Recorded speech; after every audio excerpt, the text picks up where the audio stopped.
Hi, my name is Michael Chikeen. The smartest people I've met have one common belief, that us silly humans really don't know much. For example, we still don't know why planes stay in the air, or how Tylenol or even gravity works. Yeah, gravity. Look it up. In today's distracted, clickbait, misinformation age, I wish we could all be less certain, more humble, and a lot more curious. Admittedly, I've been known to struggle with all three. So no more, no less, this show is my attempt to be that change. Thanks for joining me, and here we go. Hey everybody, welcome back to No More, No Less. I'm Michael Chikeen, and today I'm joined by Ryan Driskell Tate, a historian and energy analyst with more than a decade working on the transition to renewable energy. He is the Associate Director at Global Energy Monitor, a US-based NGO that produces open data on the energy system. Today, we're going to go through where we are in the transition to clean energy, where we're going, what's slowing it down, and maybe even where the data suggests we're headed next. So without further ado, Ryan, welcome to the show. Yeah, thanks so much for having me, Michael. It's great to connect. Just to set a larger macro framework, is most things we're going to be talking about today mostly how the US is trending? Or should we specify if we're talking about, let's say, what Europe's doing or other countries adjacent to the US? I mean, I think it helps if you're thinking about the energy transition to think globally, actually. And I think that, we can kind of start as big picture as we want and sort of zoom down as we go. Sure. I think it helps Okay, put a lot great. of in context. Yeah. Yeah, I mean, even when you're talking about energy transition or politics or anything, so sometimes we end up speaking in like a U.S. frame of mind because that's what's always in the news cycle.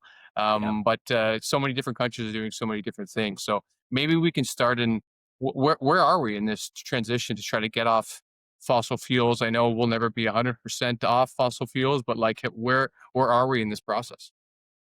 Yeah. I mean, I think there's a few things for people to know. I mean, the electric grid is the world's largest machine. And so we're trying to rebuild that while it's still running. There's Right. probably three things to understand. One is that energy use is rising really fast. Right now, the world uses about, I think it's like 30 petawatt hours, which probably means nothing to people, but it's sort of like having the full force of like 30 Mississippi rivers. And the world's energy demand is up about 60% just over the course of, the last 25 years since the turn of the millennium.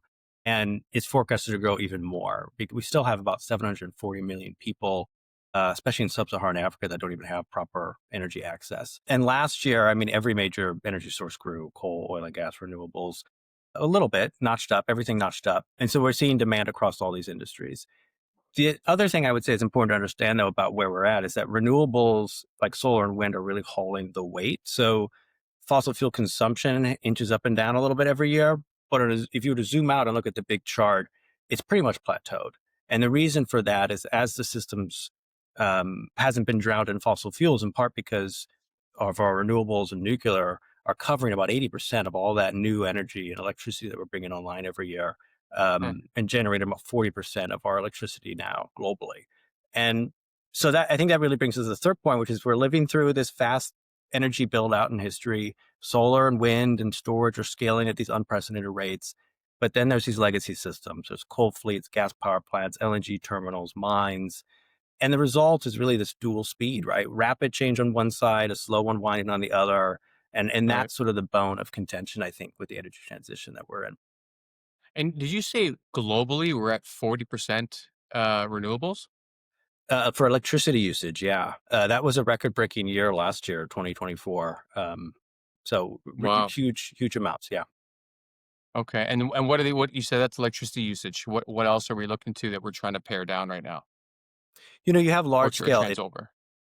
large scale industries to decarbonize. I mean, everything from like industrial shipping and steel mills and steel manufacturing, petrochemicals. I mean, there's still a lot in our industrial sector and aviation sectors that are still very large sources of emissions. But electricity is really, in some way, it's not, it's like the 80% solution. It's the electricity sector is the majority of the energy use, carbon dioxide emissions. And so that's the kind of the number one piece that people focus on.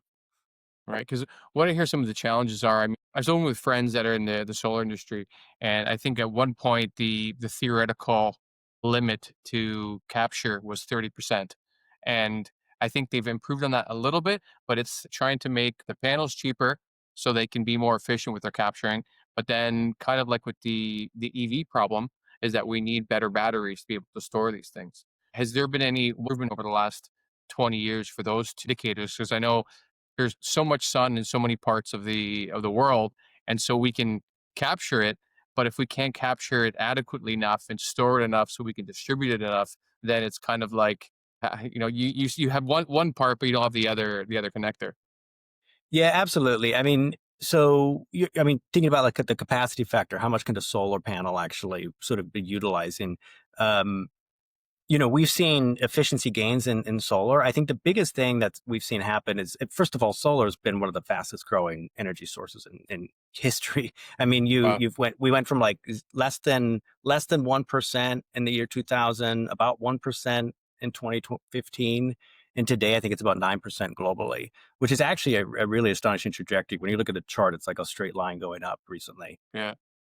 So, and it's been, I think, over the last 19 years, solar's been the fastest growing source of electricity. And so Huh. it's also shifting where it's happening. So we've had about, it used to be 9 out of 10 projects would be in the OECD. That was about 10 years ago. Now, two-thirds of these projects are actually in emerging markets. So most of the growth in solar is actually happening outside the OECD bloc. China and India. And then, yeah, I mean, in terms of, there's a lot of pieces there, the efficiency gains in the panels themselves. And then also, I mean, what you're talking about with grids and batteries and storage, that's really, I think, the heart of where we're at. A lot of the transition now is not so much about the transition, but about the connection.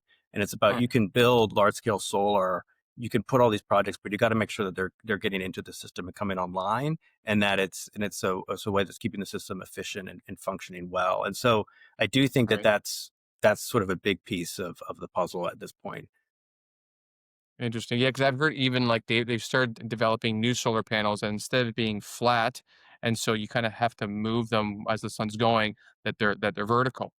And so there's something where Yeah. they can reflect off of each other so they can generate even more energy. But then again, then we have the capacity issue. I mean, is Yeah. there any research you've seen recently or breakthroughs in batteries? I know there's steady state batteries that they're hoping come online soon. There's something I saw on YouTube, so who knows how true that is, but like that there's more salt as part of it. So the ingredients Mm. aren't, we're not looking for so many rare earth materials as we're looking for right now for lithium ion. So I'd love to hear more about, the Yeah. capacity and the, Yeah, definitely. I mean, for your point about solar there, I mean, that is sort of a groundbreaking too. If you can imagine people could put solar on their fences, or, if you can install it yeah, differently, vertical rather than horizontal, and kind of land use implications of that, and the kind of the new. But to storage, one thing I would say is storage is basically how you get these batteries is how you get sunlight to become 24-hour fuel, right? That's what you right, need to make it dispatchable at all different times of the day. How can you use it at night? How can you use it if it snows? Well, I mean, it's the same way you can use an iPhone when it's not plugged in, right? You have to have these ability to kind of, how do you store it and dispatch it and use it when you need it. Um, and so I'd say, you've got the lithium ion has been a big one that can help, with short-term daily balancing. There have been a lot. I'm not up to speed on what the latest may be on some of the batteries, solid state being one that people are talking a lot about. How can we improve the efficiencies of those? But I mean, it's sort of like the Tupperware, for the grid. It's like where you put all your leftovers that you need them for later. And I think that right. that's going to be the piece that makes it, that makes it possible. And it's central to energy security, actually, for a lot of countries, is just making that grid be as dispatchable for renewables as possible. Right.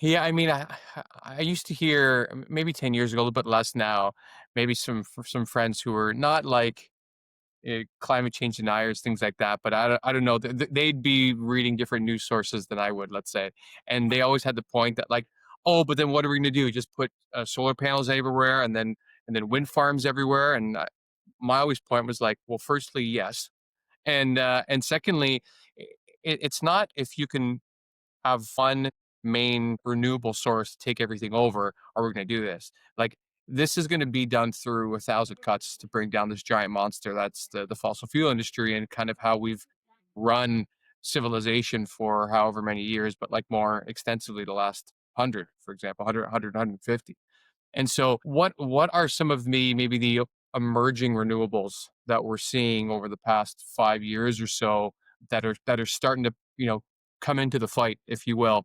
to help us transition over. Yeah, I mean, I would actually say that, honestly, the sort of the breakout is solar and wind. I mean, I think that that's Okay. been, hydro, for example, has some of the oldest fleet, the oldest infrastructures. You have a lot of development in certain parts of the world with pumped hydro storage. So that's enabled some of this new hydro technology to come into place. Nuclear, I mean, most nuclear plants never make it out of the blueprint. And so that's something where, it's still to this day, not even a huge share. I don't know, like a 7%, 8%, 6% of the um, electricity system today. So it's not Right. necessarily making up these large shares. It's really been these sort of expansion of these wind and solar projects. And, to that that land use concern is a big one. I do think that it's important to know that, like, we still have huge land use issues with fossil fuels, these giant Yeah. footprints around, giant surface mines that are literally over a mile wide. And, these are sort of out of sight and out of mind, I think, for most people, whereas solar panels, maybe they're being sited more residentially, or you're able to see them more clearly. But we are putting a lot of we have a giant footprint for the fossil fuel industry, and solar and wind are sort of actually not at that scale at all yet. Right. I mean, you even see little things where I can't remember where I was, but there was this whole swath of pavement in a metropolitan city where people would walk over, and with every step, they were generating some sort of electricity. So I think there's just so much way for us to start integrating every little thing for us to capture energy that we're exerting. I mean, Yeah, I don't know why every gym doesn't have a generator hooked up to all the bikes and treadmills in their right. gym. But the thing is, like, we don't have the infrastructure. There's the not enough maybe profit incentive for people to do these things, or we're not futuristic enough or technologically enabled enough to do these things, which is a shame because like you want to wake up in the future where all these things are what we should have been building starting in the 50s or Hmm. 60s. But I want to go back to nuclear for a quick second. For sure. Um, because I've been hearing like I mean I think Germany did away with nuclear for a while, and I think they've recently decided to start building nuclear plants again. And I've been reading a lot about more like modular nuclear plants. Hmm. So they're Yeah. smaller, there's less waste, they're easier to manage, and all those things. Do you have any sense of where the wind is blowing on nuclear? Yeah, that's a great question. What I would say with nuclear first is that, this is one of the obviously nuclear has been a controversial source of technology going all the way back to the 70s, and all the Mm, the anti-nuclear campaigns that were part of the early environmental movement. Um, it's, one of the things that it provides is baseload power, right? So this is something that batteries could provide, but people are saying, well, why do we need to worry so much if you could actually scale nuclear? And so you've got I think there's about 70 gigawatts of nuclear under construction right now. That's about the highest in 30 years, honestly. mm, And a lot of it is coming from these small modular reactors. Many of those are attached to data centers, and a lot of the AI, you're seeing that industry get invested into nuclear as an opportunity. There's the biggest growth that we see in nuclear right now is happening in China. And, you're seeing India, China, the US. France is obviously one of the big nuclear sort of powerhouses. And one of the things I think we've always struggled with that sector, though, is it's just the build times and the costs. And it's just notorious for, like I was saying, most don't get off the blueprints, but it's just notorious for these overruns. And right. I think a lot of people are wondering if the modular reactors are going to change the game on that or not. But it is, a powerful technology, but it has almost, stage fright in terms of actually getting it online and into the grid. And so part of it's about standardizing the manufacturing of those small reactors. But again, it's hard because I think that, you can get a lot of things done a lot faster with some of the other renewables that are just a lot more straightforward. But there is this question around what kind of time and energy do you need to put into sort of the nuclear. Yeah, because I mean, I don't know how long, but they take a long time to build. And so, Yeah, like, not only do you need the political will and the public will to do these things, but you also need the time over generations that people are investing in things that, maybe they won't see for 20, 30 years. Maybe they'll be out of office. So it's right. tough to get these things implemented, which I don't know, It maybe by more centralized institution, like maybe like the European Union, they can see, what countries would benefit from the most, and maybe we can move in that direction. But yeah, I think, I mean, from Chernobyl and the Japanese reactor and all of these things, even though I think we've learned from each subsequent disaster. And these modular reactors seem to be a lot safer. But who wants that built in their town? Yeah, I mean, one of the things that nuclear is just like that you just can't unwrap it from is this just geopolitics, and I think that it's, Right. who owns the uranium, and then, what is there sort of is there actually sort of a military connection to that? And so, this is something where, not other fossil fuels, have that kind of connection as well, but it is something with nuclear that it's always been tied up in an, a military kind of industrial complex. And so that is, I think, one of the pieces that always is factored in here. I mean, I'm Right. pretty, honestly, personally, I'm pretty agnostic about nuclear. I don't have particularly strong feelings on what we should or shouldn't be doing with it, but I think that there are within the climate space, energy space, is a very polarized technology. Actually, there's a lot of boosters for it. There's a lot of people who are really anti. I think that also is part of what we've seen, some of the setbacks of the hold up, happening there. Are you able to speak on fusion? Because I know there's the big ITER project here in Europe. I think MIT or Massachusetts in general, they have a smaller one that's supposed to be, a tenth of the size as the ITER one. It's supposed to be making a lot more progress. So like from everything I've read or, watched on that, it seemed like that really is, if we can make fusion work, then we can start popping these up in every different countries, and then like the world kind of changes over the next 50 years as we start building them. Like, do you know about these future projects? Is that part of the research? Yeah, I mean, actually, fusion's not, in part because we're researching a lot of existing and sort of recently proposed projects, looking at like who's building what, where, and when, and a lot of that Okay. developmental tech and things that are in the research phases and R&D. That's stuff that's not necessarily our things that we're covering yet. Although keeping an eye on it. I mean, we have nuclear experts in house at at my organization who definitely have a clear sense of what might be happening with fusion right now. But I mean, I'm hearing a lot. I mean, this is the thing too, and Yeah. within the public, right? Like, this is a question that's not coming at me too from people who are like energy experts, but people are asking about fusion. So I think that there's certainly an appetite for understanding that technology better and what the possibilities are. I think people are just excited maybe about it, but Yeah, I think so. I think everyone now, with different, geopolitical turmoil, all these things. Like you want some good news. yeah, You want like AI. I think is scaring more people than it's helping them write emails. All right, and right. so I think someone wants something like a good part of the news being okay. We've found unlimited energy, and we're going to start building it. Like something to like, I imagine that was the era what the 50s must have been like. People were going to the moon, we're building this. Like there was just Hmm. enthusiasm around public projects that were going to make everyone's life better, or we were doing something really big that were telling us that we're all capable of big things. Like, I mean, I can imagine Yeah. that's what the feeling would be like around that time. I Um, mean, rallying people around like a moonshot, and I think that can be exciting.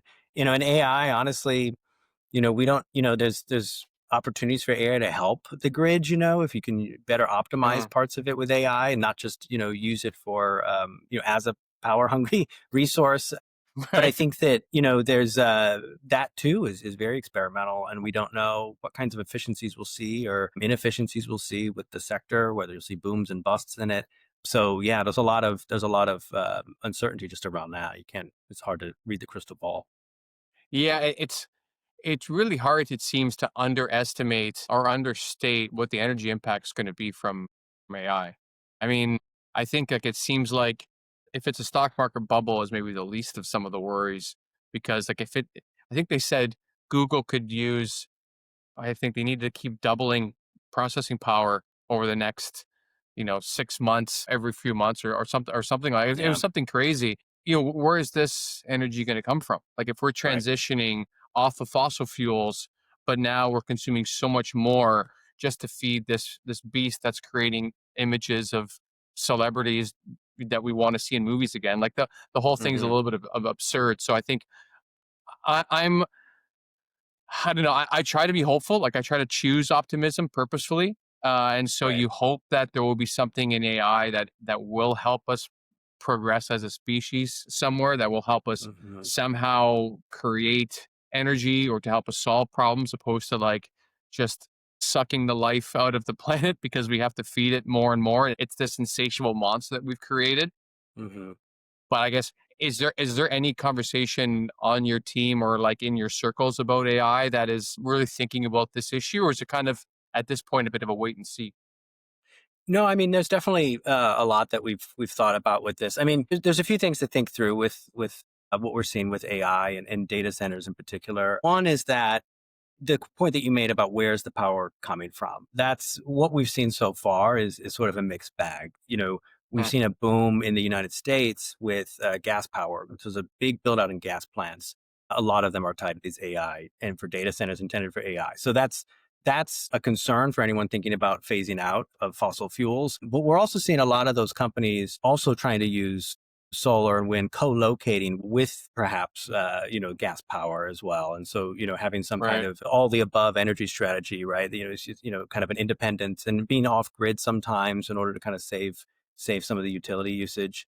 So we've seen a lot of that happening, but it is a question about which way it will break. There was a lot about, was we overbuilding gas power plants and proposing gas power plants for data centers, and then you had like, was it DeepSeek or whichever one it was from China that all of a sudden was using a Right. lot less energy, Yeah. and so Tenth. some of that, yeah, are we building for today? And then, 20 years from now, there's going to be a much more efficient way to handle some of the AI data usage.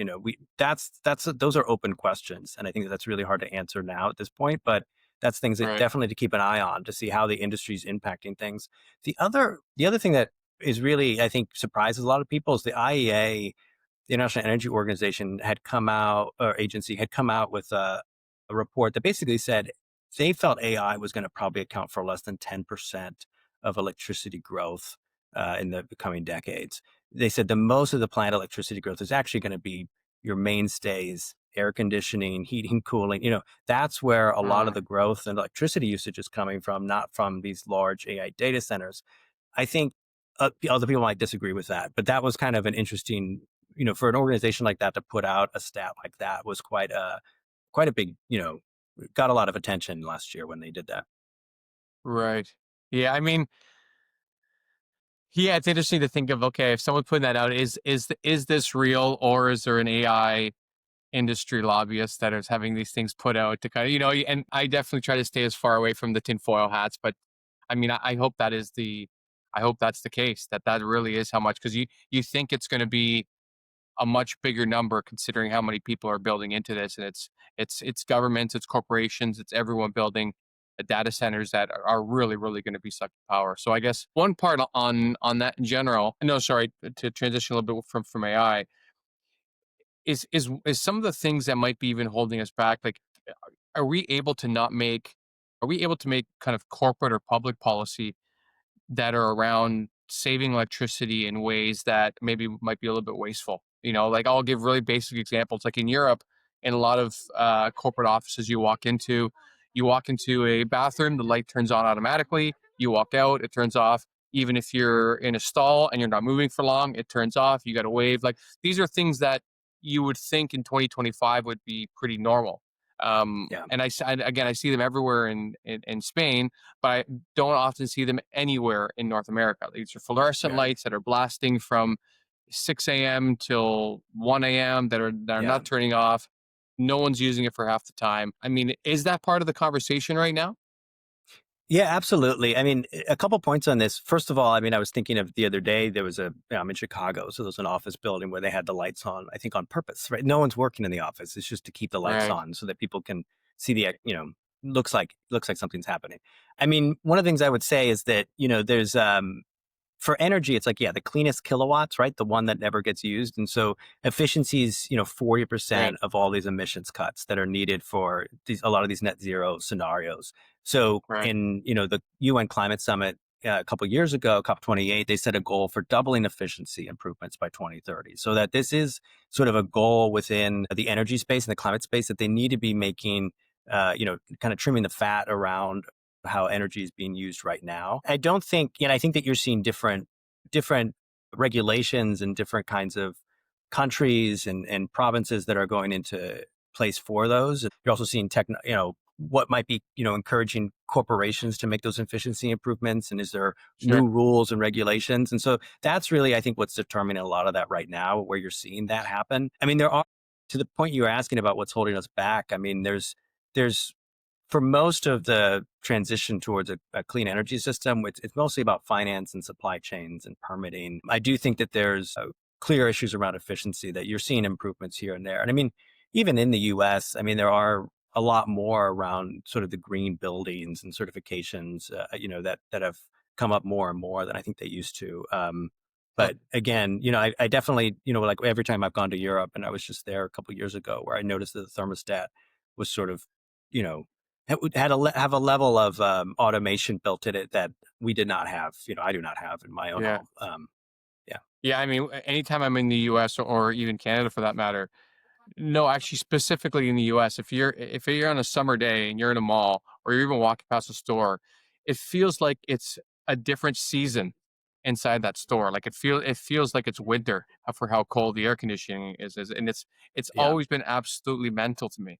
And so, yeah, because the one thing I always want to keep away from is asking, because I think those of us that are interested in or believe that the climate change is real and we all have responsibility to it.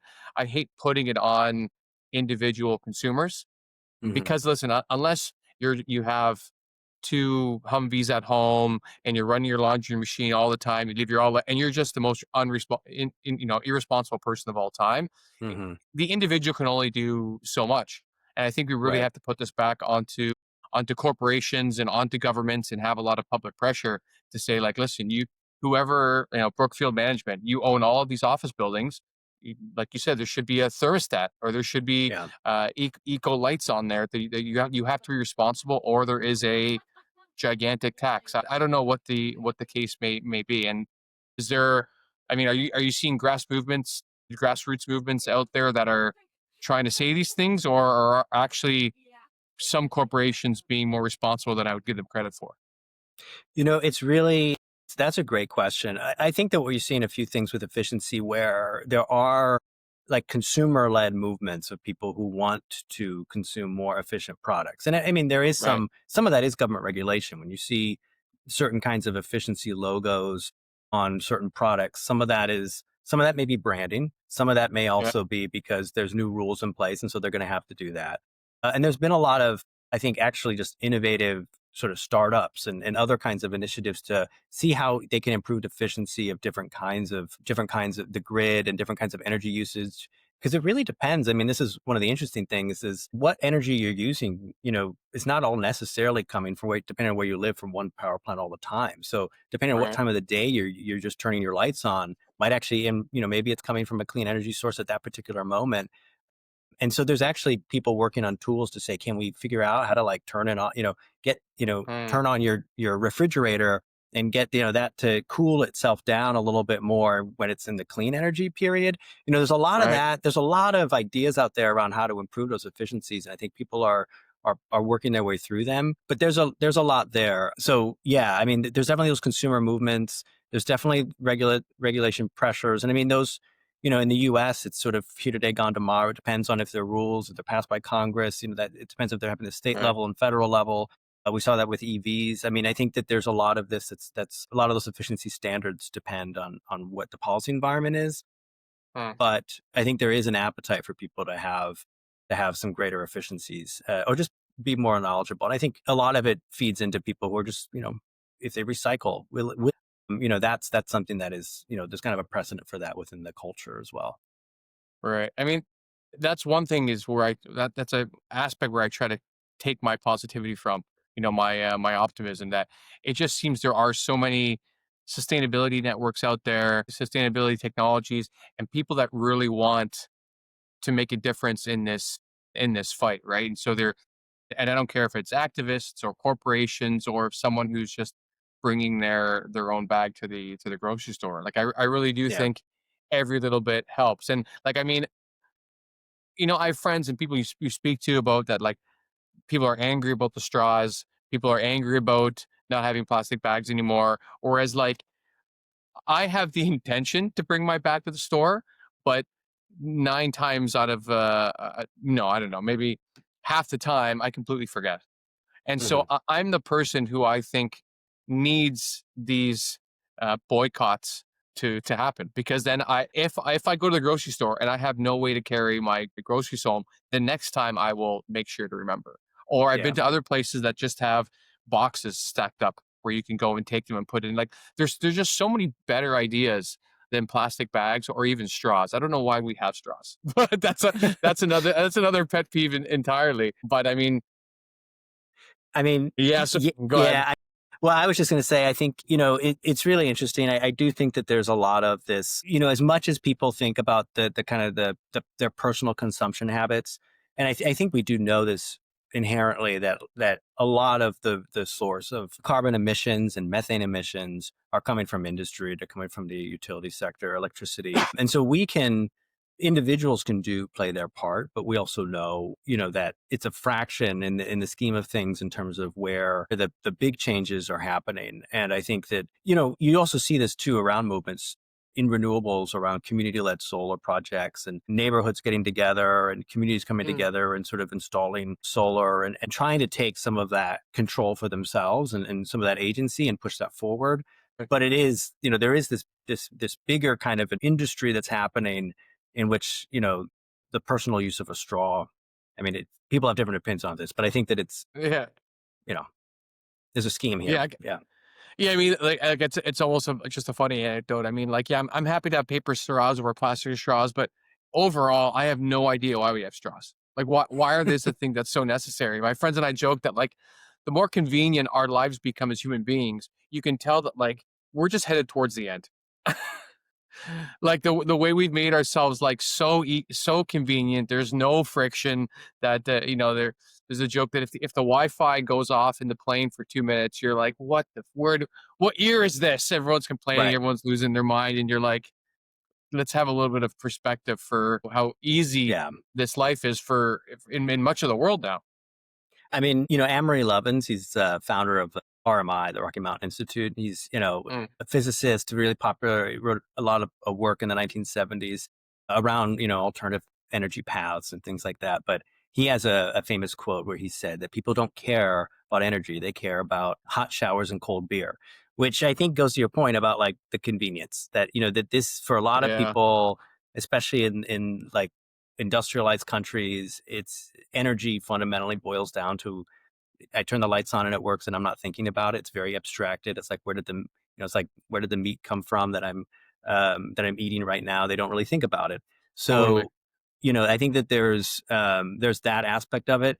But I mean to say that one point around we were talking about AI, we're talking about energy efficiencies, we're talking about those kind of improvements, you know, there's like I was saying at the top, like there's still that 740 million people, and mainly sub-Saharan Africa, that don't have electricity. And like South Sudan is, usually pointed as the country with where only about 7%, 10%, maybe a little more of the population Mm, has electricity access. So like 90% don't. So wow. you've got these giant sort of gulfs in terms of how we even think about the transition between like a global north and global south, and thinking about whether or not this is how we're going to transition over here versus just getting people onto the grid for the first instance. And can you do that by leapfrogging sort of a fossil fuel infrastructure in the first place? So Right. that all is playing in too in terms of how we're seeing electricity usage and our emissions at a global level. Right. Yeah, I mean, just in Africa in general, for much of the year, you have so much sun and so much land, but there's not, as far as I know, enough investment. I mean, China's trying to take over Africa with their Belt and Road program, with all the investment that they're putting through that continent right now. And the question is, can we develop enough technology that we're not just building in the same failed infrastructure that we have in the rest of the world with coal and fossil fuels, et cetera, and that we can get wind, solar, and whatever kinetic energy going through there to generate. Yeah, you just to see what's developing. Do you have any idea for how Africa is moving forward? It's a great question. I mean, the one thing I'll say around costs and as people start thinking about, how to approach fossil fuels, renewables, is like the status quo is at this point the most expensive option, right? That is the thing that we have to Mm, take into consideration. If you look at just the dramatic costs, of solar, wind, since, last 7, 10 years. It's pretty astronomical in terms of how cheap that's happened. And we saw that in Pakistan. Pakistan had a big solar boom where they basically built out a huge portion of what they were going to do over years, and they did it in a matter of months. It was, 24 Wow. months or something of building out. And it was people kind of, to answer that question around communal, people kind of looking at like TikTok videos, figuring out how to wire up solar on their roof and then going and doing it. So that No is, way. yeah, I mean, it's a huge development. They called it a solar rush, basically, that happened in Pakistan. It was astronomical. A lot of people are looking at Africa now as being the next place where we might start seeing that similar kind of move, where you're going to start seeing people taking it into their own, because even just wiring up, they can do it off grid too. It's like you don't even have to wait for the large scale, for governments to come in and build large scale power lines and things like that. People can start powering homes and communities on their own, and kind of having these little microgrids set up for themselves. And so that's been a big area where people are really thinking about. And I think it just in terms of what's working in emerging markets, I mean, there's been a lot of work around, what kind of regulatory tools, market tools are going to make things better. And people have different opinions on that in terms of what you need, in terms of, should we bring in foreign companies in, having long-term auctions, competitive processes, and blended finance, and, how should we be going about Right. doing some of that? But I do think there's a huge potential for Africa, and I think that they have, as a continent, I think that there is, other than South Africa, which is heavily relying on coal, most of the continent is sort of going towards, has built a lot of gas, and just as with coal and regions like Southeast Asia, what's happening with gas is very much an industry, and coming in and saying, this is the safest bet, this is the surest thing, Right. and building out those kinds of projects. And so that, to me, is really the choice that's happening right now within the region, is about gas or renewables, is sort of what you're going to see it break one way or the other. And why is like South Africa as an example? Because I spent some time there earlier this year. Yeah. As far as I know, it's the richest country on the continent. Why are they choosing to have coal continually when you see how expensive it is, how much sun they get? Like, why wouldn't they be rolling out renewables in a really big way? I mean, it's a great question. I do think there is significant progress in South Africa around renewables actually right now. I do. I Mm. mean, honestly, I think it comes down to the same question about kind of any country that's heavily relying on fossil fuels, especially if it's a producer. It really usually comes down to a lot. There's a lot of vested interests, and as Right. a producer, there's always these questions around security and saying, if we have it in under our territories and we can dig it out, then that's some kind of independence that gives us. In Europe, you're seeing kind of the Right. opposite argument, which is like we could just use, what's more secure than wind farms and solar. That's no one controls that. So I think that Totally. there's those kinds of questions that they're still happening. But yeah, I mean, South Africa has a very powerful coal lobby, and I think you're seeing that. And Mm. another example, I think, would be India, which is another heavily major coal producer, which is also looking heavily at renewables. But you also have social infrastructures built around coal there. So a lot of the major state-owned enterprise for coal in India is also, owns some of the hospitals, and built some of the schools. And so those kinds of things, those kinds of infrastructures that you would also have to reposition and move away from, it makes things a little bit more difficult. And there's a much bigger economic transition project that has to happen. I think that's true of any kind of fossil fuel community and producer. Right. Yeah, because I wonder. I mean, the coal lobby is one thing to be aware of for sure, and I wonder if part of the incentive as well for South Africa is they just have so many people employed by that industry for so long. There's a lot of people that are voting for you, and they want to keep their jobs, even though, like, I mean, to work in a coal mine, I can't even think of a worse health hazard as far as an occupation. So you just think that a country with so much sun, so much even I imagine hydropower in South Africa must be abundant as well. But yeah, it must be frustrating from where you are, kind of like wanting to see us progress faster and be able to see it from more macro approach to be like we could do X, Y, and Z and we are just not doing it. Like, do you find that some days that like watching the transition is a bit frustrating? So I have a kind of my own personal take on this, which is so I grew up in like a coal community. And so there's always for me this question of I actually kind of get it. What might be stopping Mm, people and holding people back locally, in part because I've seen it. Right, it's connected to yeah, it's like you're saying, connected to jobs, also connected to culture, social characters of entire regions. A lot of these communities are like one-legged towns, in terms of the economy. It's like a one-legged stool. mm, So I get that, and I think that this is something with the transition that I think there are people who you can get hung up on maybe what's holding some things back in certain places, but ultimately, I mean, there's been a lot of progress, and the transition is happening. It's not something that's, I mean, there's double the amount of investments this year going into renewables that's going into fossil fuels, and amazing. financiers and bankers aren't doing that, for the good of the heart, right? They're doing that because they think they're going to make money. So I think that Right. there's this, you're seeing that huge amount of shift, and it's that I alone, I kind of, we see a lot of that writing on the wall. But I do think that, why in certain places it's a little bit more, it's going to take more work. It's going to take more, communities may resist it more. That, uh, that I actually understand. Actually, I feel like I get that. But I do think Mm, not losing sight sometimes of the good that, and the progress that has been made so far. right. I appreciate that perspective. I mean, it's nice to hear that you said that there are financiers and VCs, et cetera, that are starting to put money into this sector. I think some because I think they believe there's a ethical, moral component to do this, so they have an opportunity to make a real impact. And the other side is, yeah, there it has to make financial sense for where they're deploying these investment dollars of their funds.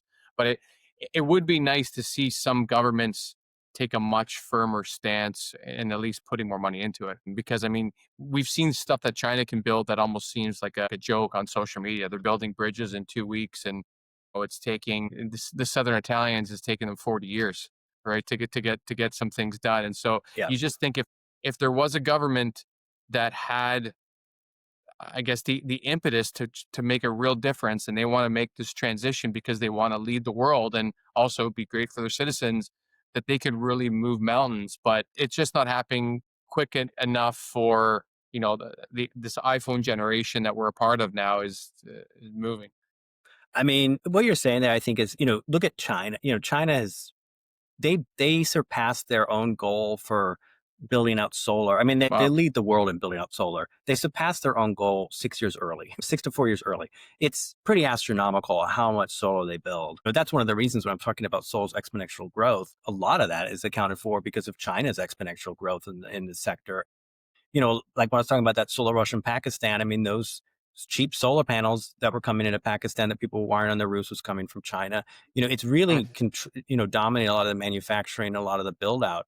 Um, and I think that absolutely, I mean, what you're talking about in terms of the kind of public policy support, I think that you get that. What we sometimes forget is even these industries we have now, fossil fuel industries like oil and coal and gas, at some point they needed a lot of public support. Someone had to go dredge all the rivers. They had to go and they had to build the roads. They had to build the railroads in order to make the coal industry operational. That was right. paid for with taxpayer money. And so I think that there's a lot of that, which we just kind of, because those infrastructures exist, they act as if they're sort of inevitable, that they were always going to be there, and they weren't. And I think that it took a long time. I mean, the federal highway system, these are major investments in an industry that supported an industry that was fossil fuel based. And I think that we Gotcha. have seen these kind of where you do see, whether it's blended finance, where you're pulling philanthropy and the public sector together and then trying to de-risk things so that the private sector will move in quicker. I mean, there's a lot of Right. ways that people are thinking about how do we do this to make this work. But you're right. I mean, when you see this kind of these very, you can move fast and quick when it's sort of, mandated, right? And I think that Yeah. you have more of a market-based approach, which is going to be a scrum because you're going to have the vested interest. It's going to be that's the way that will work, and lobbying and everything else. So Right. Yeah, I mean, I like the idea of the hybrid approach where public and private, and for creating the right incentives, because maybe there are subsidies for a certain amount of time because we realize that maybe solar, the panels are too expensive for consumers to buy right now, and it takes them 30 years to make their money back. But if there's a tax rebate, it takes them five, like things like that. I think people can really work together. But it really does take, well, because I mean, sometimes you have this capitalist approach and then this centralized government approach, and I think either one working by itself, I think, has enough drawbacks that we don't really want to see. But if they really do work in tandem, things can go quite quickly. And I don't know. It seems like we're at some point going to have a reckoning where we realize we have to get off of fossil as fast as we can. I mean, look at Germany right now. They realized that they had just been dragging their feet and they had been dependent on Russian oil and Russian gas for years, even after the Crimea invasion 10 years ago. Mhm. They didn't do anything. And then all of a sudden, within 3 years, I think 80% of their imports from Russia are gone. So Yeah. unfortunately, I think humans are pretty vested in the status quo and the path of least resistance. And so unless we feel that existential pain in one way or another, maybe that's the only thing that'll really get us moving all together in unison, moving towards I guess this common goal. Have you seen any? Because how you've been working on this for a decade, I believe Yeah. you said, right? Sober. Yeah. So Yeah. have you seen any inflection points globally that something happened where people realize, like, I want to start working towards this movement to the renewable energy transition as well? It's a great question. I think, people come to it for very different reasons. I think that you get, for a long time, people, trying to rally around climate as like the reason people should support an energy transition. But a lot of people just come to it because of price. If things are cheaper, if their bill is cheaper, affordability, the cost of living. These are things that have inspired a lot of people to kind of say, "Huh, like that's interesting. My neighbor pays a lot less than I do," and I think that those kinds of Huh. things make a difference. And yeah, I mean, I think that that's a big thing. And the security issue, I mean, the point about what you're seeing with Russian gas, for example, is a really good example of, the way that people think about renewables as energy security now in a way that they maybe didn't 15 years ago is in part because it's just this understanding that there is a fundamentally different relationship that you have with your energy resource if it's coming from something that's just freely available and you're not relying on a fuel source. Yeah. And the other thing too is just that it's, these infrastructures are almost one and done, right? It's like once you put up a wind turbine, the wind is free, right? There's no more of the having to shovel coal there indefinitely to the power plant.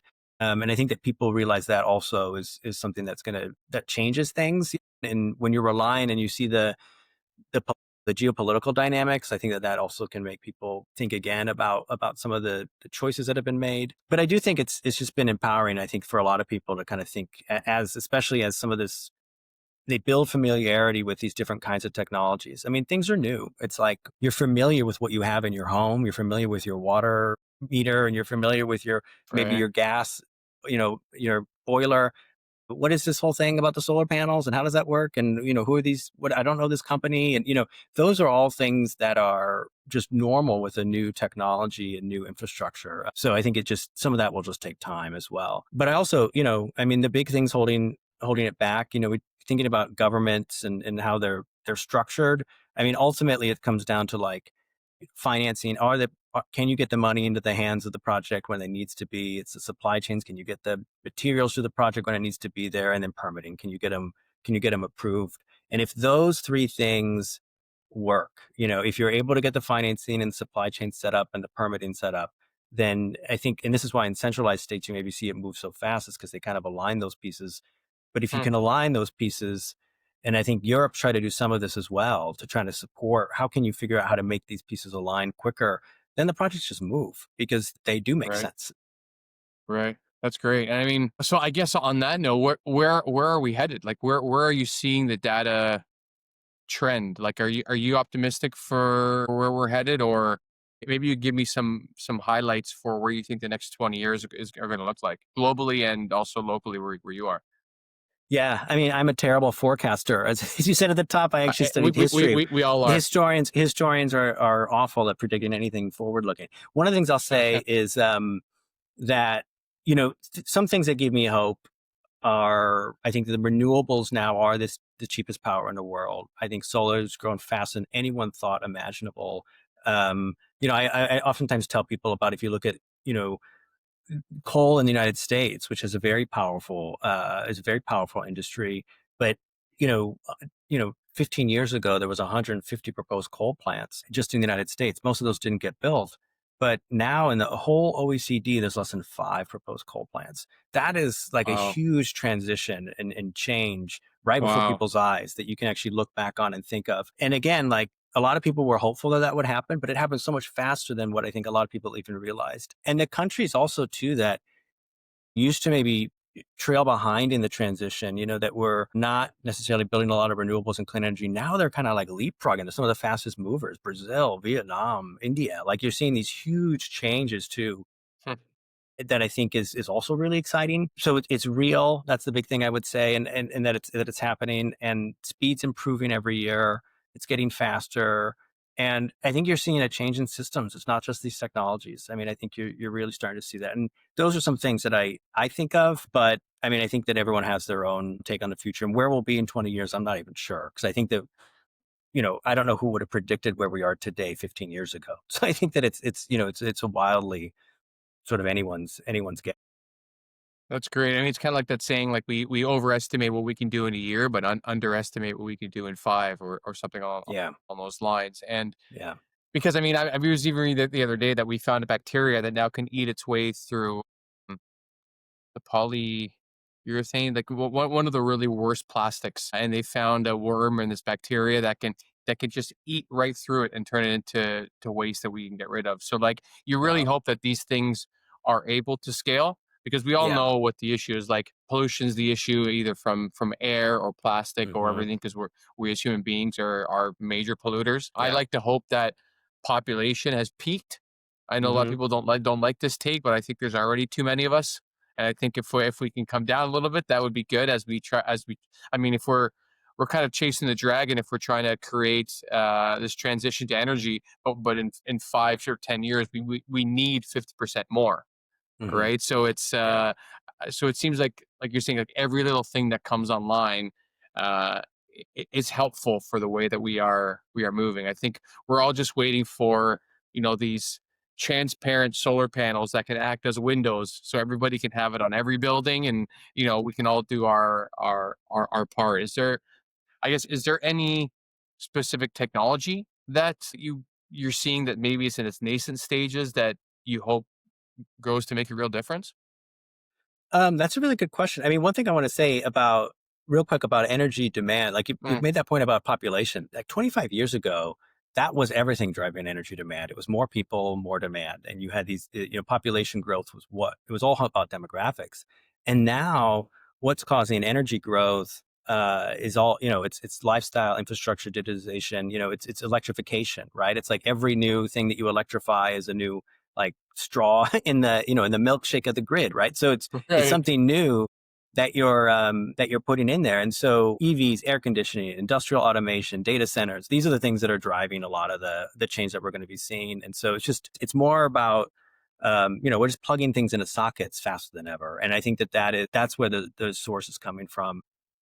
But yeah, I mean, what would I say about technology? I think it's hard. It's like I said, it's hard for me to know exactly what the future technology will be. I mean, we don't do a lot of research on what's happening with the latest R&D, so I'm not like an expert on that, and I don't know what would be the big things to gamble on. But I do Mm, think that we've got some really clear leaders, and in terms of what's happening now in the renewable energy space, and I think I was talking to a friend of mine, and people have you know they think a lot about what are the enterprise and opportunities for AI. What are the and I was like, clean energy. A lot of things we talked about. What are all these different kinds of opportunities, potentials, experimental stages that are happening right now?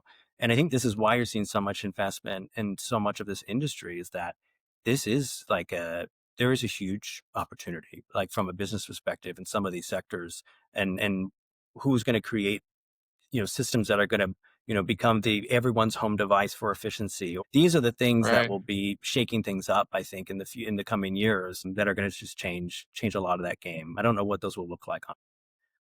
Right. I like to hear that, though. I like to hear that there's so many things that are potentially popping up, that you don't know what it'll look like. And I think that's where I kind of choose to take some optimism from, is that there are so many people working on this problem. I mean, like yourself, to provide data for people that can go and make decisions, either business or public planning or things like that. That if we don't have this data, it's kind of like trying to shoot an arrow without a target. Like Yeah. you need to know, like, where is this going to be the most effective? Where can we have users of whatever technology we're going to deploy, or even where to put up a modular nuclear plant, Right. wherever it is. So yeah, I must say I appreciate the work that you're doing, and I mean it gives me more places to pull my optimism from. Whereas some days you're just like, what are we doing? Stupid humans, what are we doing? So Yeah. I appreciate the injection of positivity on the topic. Yeah, absolutely. And I mean, I mean, the point that you made too about the work around open data, this is a big part of what we do, is just making sure everyone has verifiable facts about who's building what, where, and when, what does the sector look like right now. And that is just this foundational information that we've been able to bring in that I think has really helped just set that level for everyone to Mm, kind of have the same conversation with each other. And also just realizing that that information didn't used to exist in a very public way at all, that nobody knew, not even industries knew, who was building what next door, or right. grid planning when you don't know, what's France building over the border? Well, we don't know. So, there's these Yeah. questions, how are you gonna have grid interconnections if you don't know those kinds of things? So this is kind of the heart of a lot of the work that we do, is making sure that that is publicly accessible and available, so that all kinds of stakeholders can get the same information and look at these facts the same. I mean, and that's where I like info sharing, I think, is at its best. It's not just that we're all connected with Rageblade and these different social media platforms, but that we're connected enough to say, let's say for you, for example, you've created a feed of open data for people. It sounds like globally, where someone could say, Yeah. we want to build something. What are our neighbors doing? Like say Hmm. France or Italy can look at the rest of the 27 EU countries and say, I didn't even know they were having a project like that. And so Yeah. immediately there's someone you can call to maybe get some answers and help you build your projects more efficiently right from the start, which Yeah. I think we all kind of understand that time seems to be moving a lot faster right now with the way Hmm. information is moving and AI, et cetera. And so again, maybe that's one of the benefits. So we can get to a better place on all different things, because it's going to be chaotic, but Yeah. hopefully, chaos and cohesion don't have to be antonyms, right? That we can Yeah. we can kind of move forward in a better way. Yeah. I mean, it's foundational for so many different people. And I think that's one of the things about, the work that we do, and just realizing just how broad the audience is. You'll see people downloading the data who are in the industry, and then people who are like fighting those same industries. Everyone is just needs that Right. information. Governments, international academics, international agencies, everyone needs that kind of just foundational fact base. And if you can have that, and it can be open and also verifiable for people, like footnoted and saying, this is where we got that information from. If you want to disagree with it, here's where it came from. That is, a real game changer, and sort of just democratizing and getting information out into the open so that people can have it and make better decisions. Honestly, like that's what, really Right. it comes down to, is who can, how can you use this to make good judgments, better decisions with the right information. And if everyone wants to find your organization and what you're doing, where can they go to find that? Yeah, so we're at globalenergymonitor.org. So Yeah. Global Energy Monitor GEM, we sometimes call ourselves, but it's yeah, we are a nonprofit based in California, but operate globally, staff 13 different countries all over the world, and many, many experts in all kinds of different areas too. So always feel free to get in touch with anyone too within the organization. They're always really happy to respond and answer requests and things that might come in about certain kinds of information they might see, or questions they have about the data, things like that. Amazing. Yeah, because I'd like to have a conversation about this like once every 6 months to see what's going on, or any new developments. Yeah, So maybe there's someone listening that they want to get into the industry, and maybe they can start with a first stop at Global Energy Monitor and see where they can go from there. So yeah, again, I really appreciate your time. It's been a super fascinating conversation. And again, I appreciate giving me, as it's evening here. I appreciate you giving me a little bit of optimism yeah. on the climate transition as I go to dinner. That sounds great. Yeah. Well, thank you, Michael. I mean, this has been great. I appreciate the invitation. This was really fun to connect. Yeah, appreciate it as well. So thanks for listening to No More, No Less. I appreciate the time you spent with me today. So please subscribe and rate the show if you enjoyed it. It'll help me create more amazing content and get that next little bit of validation that I so deeply crave. If you did enjoy it, well, that sucks. But to make sure, I think you should listen to my next 10 episodes and then decide. I mean, come on. Rome was not built in a day. I'm just getting warmed up here, guys. So thanks again. See you next time.